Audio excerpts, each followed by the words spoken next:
नमस्कार बच्चों, हमने पढ़ा अध्याय 4 जिसका शीर्षक है उपनिवेशवाद और आदिवासी समाज।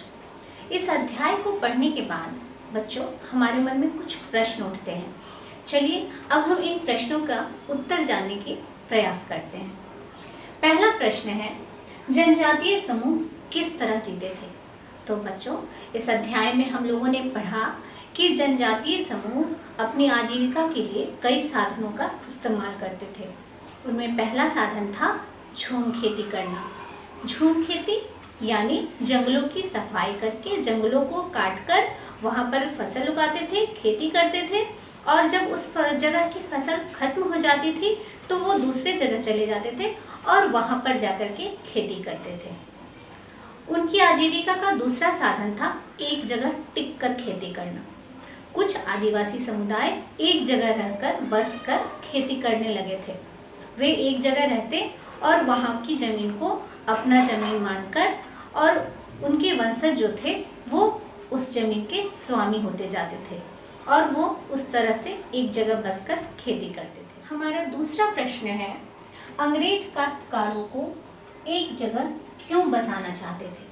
तो बच्चों मैंने पढ़ाया है, आपको पहले भी बताया है कि अंग्रेजी शासक जो थे वो चाहते थे कि आदिवासी जनजाति जो है वो एक जगह बस कर रहे हैं।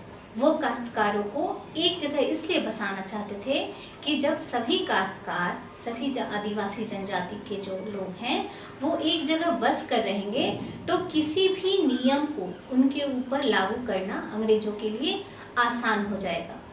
उन पर शासन करना, उन पर आधिपत्य स्थापित करना अंग्रेजों के लिए आसान हो जाएगा। यही कारण है कि अंग्रेज चाहते थे कि काश्तकारी प्रथा पूरी तरह से समाप्त हो जाए और काश्तकार जो हैं वो एक जगह बस कर रहे हैं।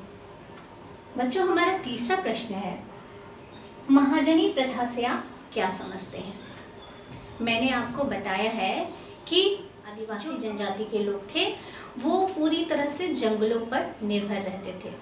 वो जंगल को ही अपना देवता मानते थे, अपने आप को जंगल की संतान मानते थे। लेकिन जब वो जंगल भटकते रहते थे और जंगल में उनके जीविकोपार्जन से संबंधित जो भी सामग्री होती थी वो खत्म हो जाती थी तो उन्हें अपने जीविकोपार्जन के लिए महाजनों पर निर्भर होना पड़ता था। वे इन महाजनों से रुपये उधार लेते थे, ब्याज पर लेते थे और ये महाजन उन्हें उच्च ब्याज पर रुपये देते थे, जिनको भरते भरते उन आदिवासियों का जीवन बहुत ही कष्टमय हो जाता था, बहुत ही कष्ट से बीतता था।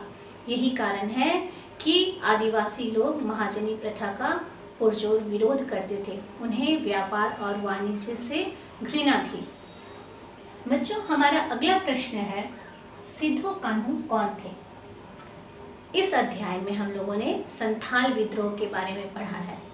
संथाल विद्रोह के प्रमुख नेता जिन्होंने इस विद्रोह का आह्वान किया, नेतृत्व किया, उनमें प्रमुख थे सिद्धो और कान्हू। इस विद्रोह के बाद सिद्धो को राजा और कान्हू को मंत्री बनाया। बच्चों हमारा अगला प्रश्न है, खरवार विद्रोह क्यों हुआ था? तो जब 1857 ईस्वी में पूरे देश में अंग्रेजों के खिलाफ विद्रोह की लहर चल रही थी, उसी समय रांची और हजारीबाग जिले में विद्रोह की खबर सुनते ही पलामू के आदिवासियों ने भी, उसमें मुख्य रूप से भोक्ता थे, उन्होंने विद्रोह का परचम लहराया। इस विद्रोह को हम लोग खरवार विद्रोह के नाम से जानते हैं। यह विद्रोह खरवार विद्रोह के नाम से प्रसिद्ध हुआ।